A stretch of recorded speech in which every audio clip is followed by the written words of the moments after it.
Con el libro del profeta Baruc terminamos ya con el Antiguo Testamento, toda la parte de los profetas. Es un texto del siglo II a.C.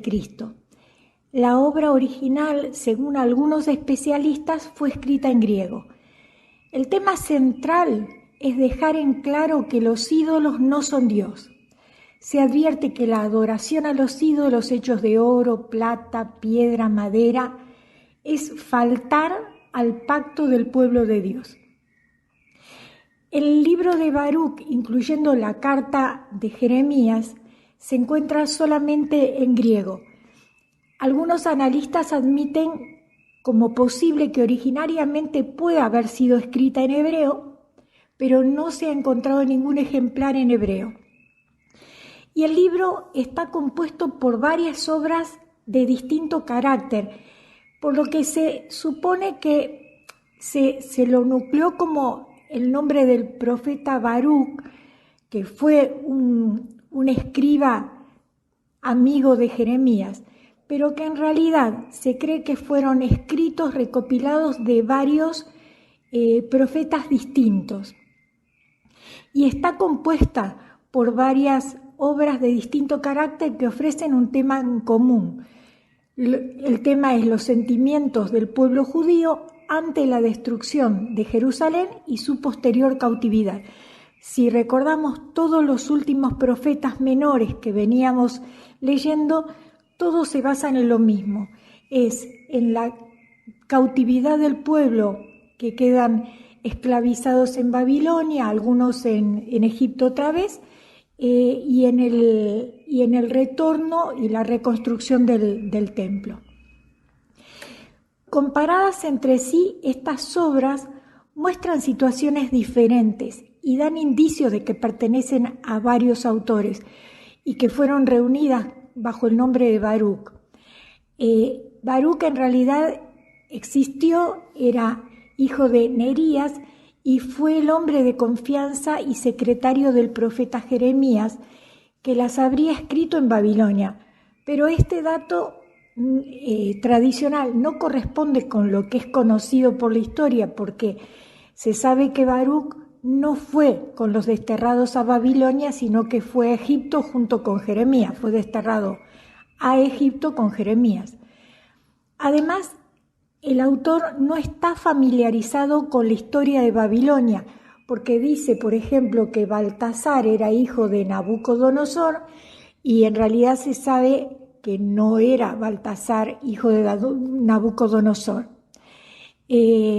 Los nombres de los verdaderos autores de estas obras realmente permanecen desconocidos, como también la fecha y el lugar en que se compusieron. Y estos textos se supone que circularon independientemente antes de que se formara esta colección y se habrían reunido a mediados del siglo I a.C. Y no existen indicios claros que permitan determinar la fecha con mayor precisión. Pero, según la Biblia, Baruc era discípulo, escriba, secretario y amigo de Jeremías durante el cautiverio de Babilonia. El libro de Baruc testimonia el llanto de Israel por las culpas del pasado y la opresión de los enemigos. Con expresiones muy semejantes a las de la oración penitencial de Daniel, reconoce que los padecimientos bajo el dominio de los extranjeros son el castigo por la desobediencia a la palabra de Dios. La obra está estructurada en dos partes que conviene respetar en la lectura. Primero hay una parte litúrgica y segundo una parte profética. Pero cada una de estas dos partes se puede leer como una unidad, sin perder la referencia de la totalidad del libro. En la primera parte se presenta la confesión de los pecados que han motivado el destierro a Babilonia y en la segunda parte se comienza con el reconocimiento de los pecados para avanzar hacia la alegría que produce el anuncio del futuro retorno desde el lugar del cautiverio. El libro se completa con una obra breve titulada Carta de Jeremías, no tiene nada que ver con el profeta Jeremías, que ya lo habíamos estudiado. Como dijimos, en los textos griegos y en muchas traducciones antiguas, esta obra se presenta como un escrito independiente. De hecho, en la Biblia griega, esta carta de Jeremías es un libro ubicado después de las Lamentaciones, pero en la versión que tenemos nosotros, que es la versión latina que viene de la Vulgata, fue unida al libro de Baruc, y cuando el texto bíblico fue dividido en capítulos, esta carta quedó numerada como el capítulo 6 del libro de Baruc. Esta carta de Jeremías es una proclama contra el culto a los ídolos.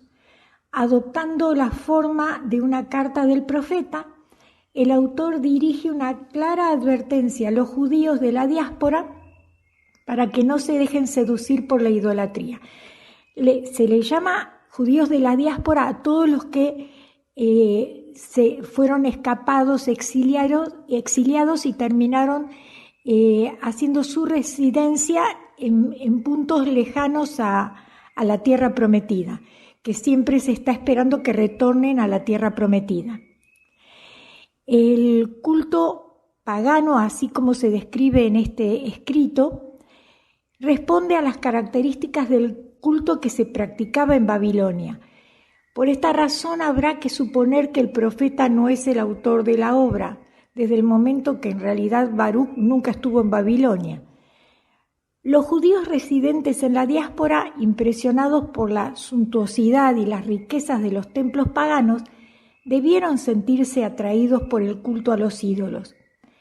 Las ideas se exponen en frases breves, muy reiterativas, que aparentemente no siguen ningún orden.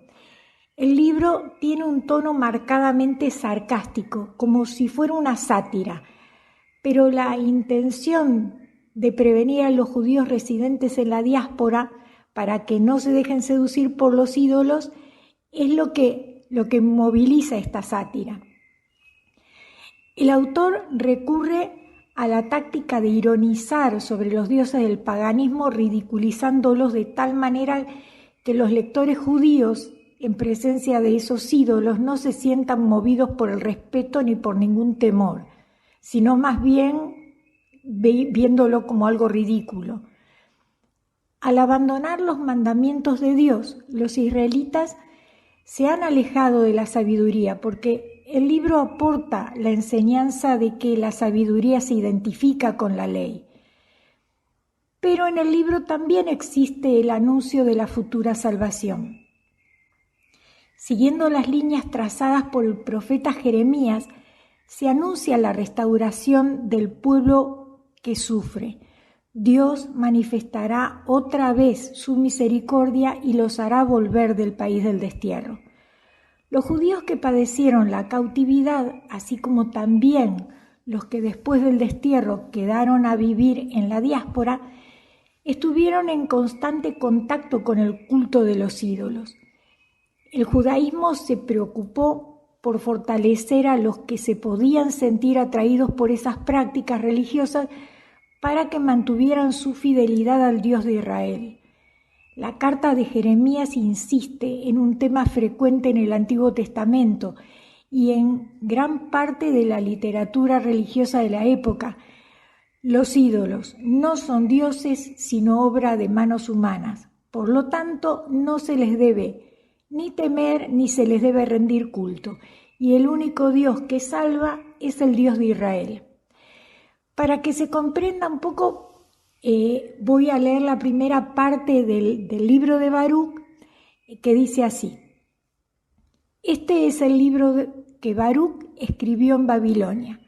Baruc era hijo de Nerías y sus antepasados fueron Masesías, Sedequías, Hasadías e Hilquías. Baruc escribió este libro el día 7 del mes de Ab, 5 años después de que Nabucodonosor, rey de Babilonia, entró en la ciudad de Jerusalén y la incendió. Este rey sacó del templo de Jerusalén muchos objetos de plata y se los llevó a su país. También se llevó presos a Joaquín y a la gente más importante y poderosa de Judá. Tiempo después, el día 10 del mes de Siván, Baruc recuperó esos objetos de plata, los cuales habían mandado a fabricar Sedequías, hijo de Josías, rey de Judá. Baruc leyó su libro en presencia del rey Joaquín, rey de Judá. Todo el pueblo se había reunido para escucharlo, incluyendo a los que vivían a las orillas del río Sud en Babilonia. Allí también estaban los funcionarios y familiares del rey y los líderes. Cuando Baruc terminó la lectura del libro, todos comenzaron a llorar y decidieron ayunar y dedicarse a la oración, además de recogieron dinero para que la gente de Jerusalén lo usara en el templo. Cada uno dio de acuerdo con lo que podía dar. Ese dinero se lo entregaron a los sacerdotes que estaban bajo las órdenes de Joaquín, que era hijo de Hilquías y nieto de Salom. Junto con el dinero, los israelitas enviaron la siguiente carta. Este dinero es para que compren incienso y animales para que los ofrezcan sobre el altar y para las ofrendas por el perdón de los pecados. Así podrán celebrar el culto en el templo de nuestro Dios. Oren por Nabucodonosor, rey de Babilonia, y por su hijo Belsasar, para que se mantengan en buena salud y vivan muchos años. Oren también para que a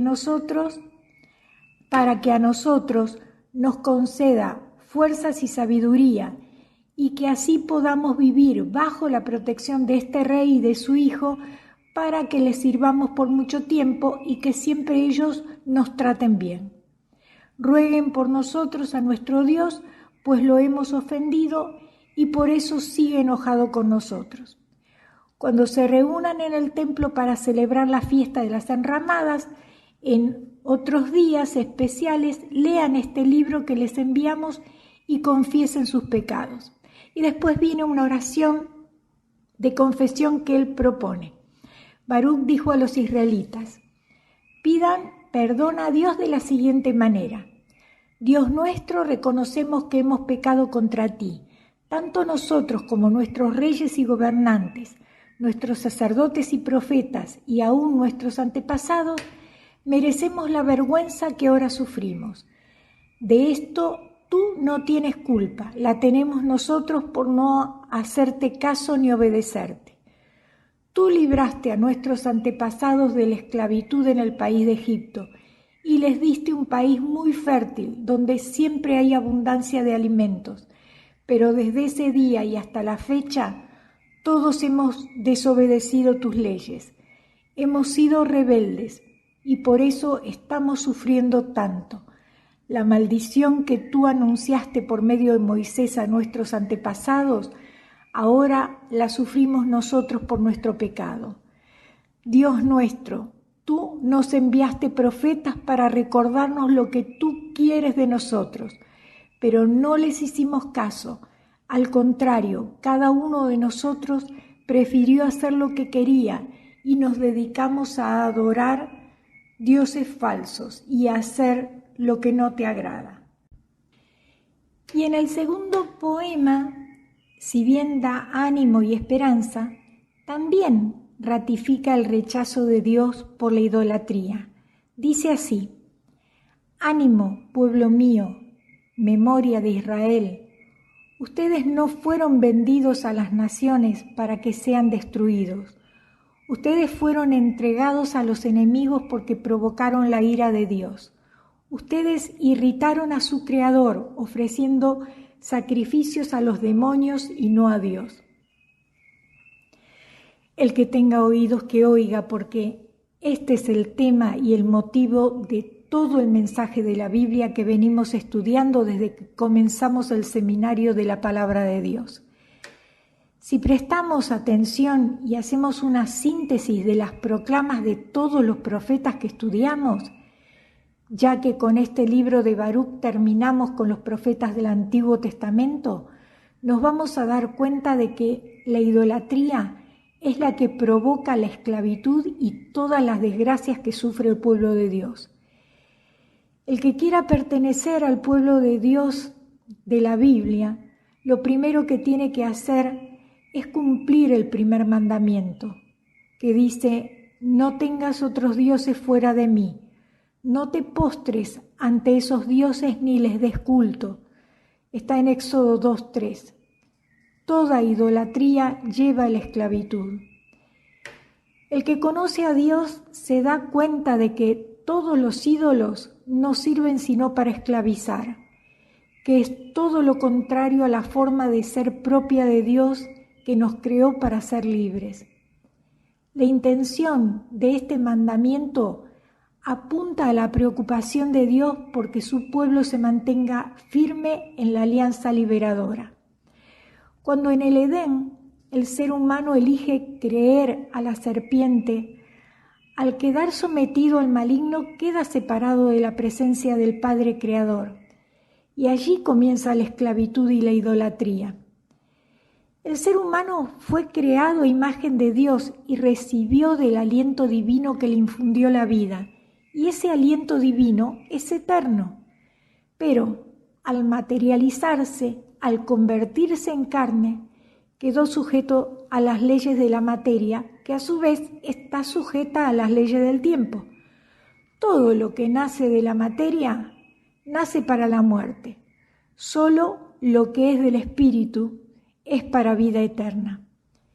¿Se acuerdan lo que Jesús le dijo a Nicodemo cuando Nicodemo quiso saber cómo es que Jesús hacía semejantes milagros? Jesús le dice que para eso debía nacer de nuevo, del agua y del espíritu.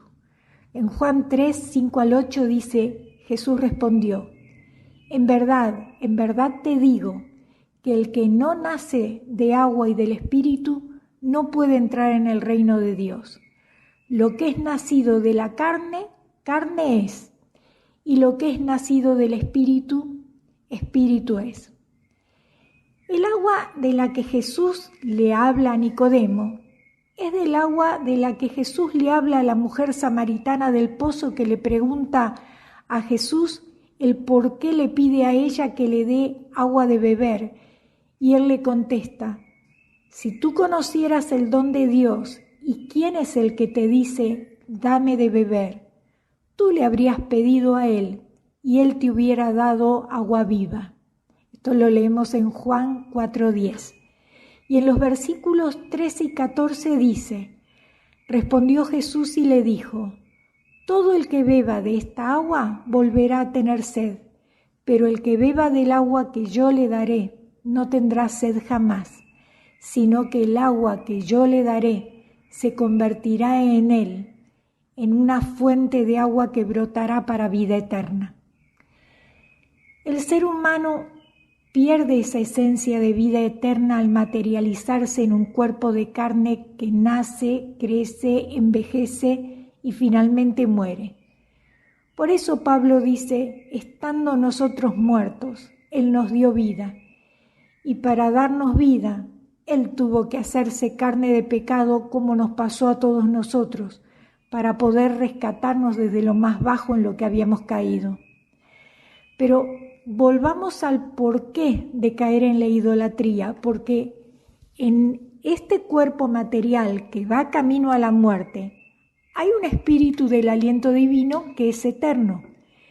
Por eso el ser humano busca lo eterno en forma permanente y es esa búsqueda que nada material puede saciar, la que utiliza el demonio para engañarnos. El enemigo de Dios se disfraza de cualquier cosa con tal de que Cristo no sea el centro. Si logra distraernos de que solo Jesús es el camino, la verdad y la vida, nos hace perder la vida verdadera y la salvación. Así es que el hombre comienza a hacer imágenes materiales, tallas de madera, piedras energéticas, ídolos de bronce, amuletos, cualquier cosa material que le brinde cierta seguridad. El hombre material necesita ver y tocar como Tomás, que le dijo, si no meto mi dedo en las heridas de los clavos y mi mano en su costado, no podré creer. Pero ¿qué le dice el Señor? Felices los que sin ver creen. También a la samaritana Jesús le dijo, créeme, mujer, que viene la hora cuando ni en este monte ni en Jerusalén adorarán ustedes al Padre. Ustedes adoran lo que no saben, nosotros adoramos lo que sabemos, porque la salvación viene de los judíos, pero viene la hora y ya llegó, cuando los verdaderos adoradores adorarán al Padre en espíritu y en verdad, porque también el Padre busca que lo adoren tales adoradores. Dios es espíritu, y es necesario que los que lo adoren en espíritu y en verdad. Juan 4, 20 al 26. Adorar es respetar y reconocer que Dios es espíritu eterno y no un objeto material producto de este mundo sujeto al tiempo y a la muerte. Dios es el gran yo soy porque es el eterno. El primer mandamiento saca una conclusión concreta que dice así: no te hagas estatua ni imagen alguna de lo que hay arriba en el cielo, abajo en la tierra y en las aguas y debajo de la tierra. No te postres ante esos dioses, ni les des culto, porque yo, Yahvé, tu Dios, soy un Dios celoso. Lo leemos en Éxodo 24. Y el Deuteronomio lo repite de forma casi idéntica, en Deuteronomio 5:8. La razón de este mandamiento es justamente la preocupación de que Israel no vuelva a perder la libertad que está conquistando por entregarse a la idolatría. El primer mandamiento desenmascara al engañador y pone al descubierto las muchas injusticias practicadas bajo la supuesta protección de esos dioses. El verdadero creyente en el Dios revelado en toda la Biblia no se arrodilla delante de imágenes ni figuras. El creyente que guarda las palabras de Jesús no se deja engañar. Recordemos las palabras dadas a la samaritana: los verdaderos adoradores adorarán al Padre en espíritu y en verdad. Y como dice Jesús en Juan 14:21, el que me ama guardará mi palabra y mi Padre lo amará y vendremos a él y haremos morada en él. El que no me ama no guardará mis palabras, y la palabra que estáis oyendo no es mía, sino del Padre que me envió. Por eso pedimos que venga a nosotros el Espíritu Santo. Por eso Jesús nos enseña a orar diciendo: Padre nuestro que estás en los cielos, venga tu reino. Jesús nos prometió: no los dejaré huérfanos. Es necesario que yo me vaya para que el Padre les envíe el Espíritu Santo, que los guiará a toda verdad. Si creemos en Él, guardaremos sus palabras, y Él y el Padre vendrán a nosotros y harán morada en nosotros. Por eso también dice: conocerán la verdad y la verdad los hará libres. Padre Santo, en el nombre de Jesús, en este momento te pedimos una vez más que envíes a nosotros tu Espíritu Santo, el Espíritu Santo de la verdad, el Espíritu Santo que nos lleva a Jesucristo, que es el único camino, la única verdad, el único Salvador. Padre Santo, concédenos la autoridad del nombre de Jesucristo para resistir todo tipo de idolatría, para no caer nunca más en los ídolos vanos que nos propone esta sociedad. ¿Cuántos ídolos propone hoy esta sociedad? La tecnología, la inteligencia artificial, los celulares, las prepagas, la moda, el dinero, la belleza, el físico, un líder político, un cantante de moda, un equipo de fútbol, un modelo de automóvil, una marca de ropa o unas zapatillas. Podemos pensar que los sacrificios humanos ofrecidos a los ídolos son cosas de civilizaciones primitivas, pero ¿a cuántos jóvenes han matado en esta época por un celular o por un par de zapatillas o por una dosis de droga. Por eso la palabra de Dios dada a sus profetas es tan actual hoy como hace 5.000 años. La Biblia no es historia antigua, porque Dios nos habla hoy a través de la Biblia.